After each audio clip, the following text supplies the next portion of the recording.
Presidente da República concorda que o governo constrói estádio de futebol e a Tacitolo, mas tem que dar o sifatem sagrado no histórico.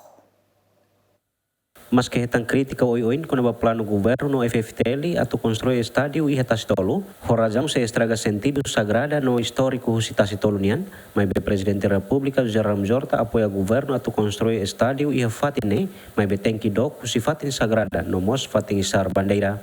Fatin be amo Papa Francisco halo missa, ne governo rasa ia tiona plano para halo partida internacional dia buat ale.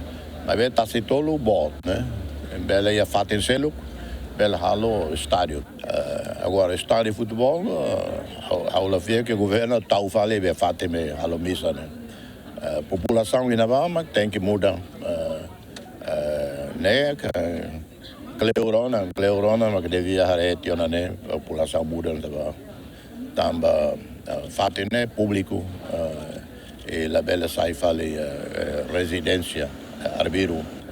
Então dia Cleo população da Bahia sai duni para fazer selo com dignidade, ajuda a coloca escola, centro clínica, médico, buat né?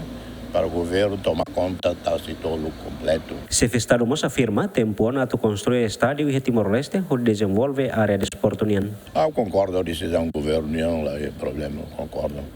Finalmente, pelo menos agora, o governo ainda não é em seriedade atual o estádio nacional, que é desporto número 1 para Timor-Leste, desporto número 1 e o mundo. E da cara que participa, sim, os jogos, não tem que alugar e a bala não. Mas joga vale a bala. Então, ele apoia 100%. Estamos claros na colher atual estádio, futebol e a nível internacional da Halo.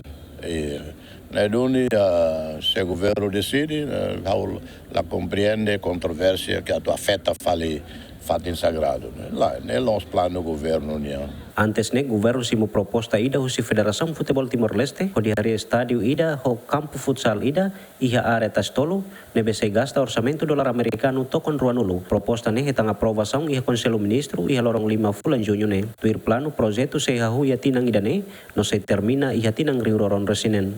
Agustin da Costa, GMN.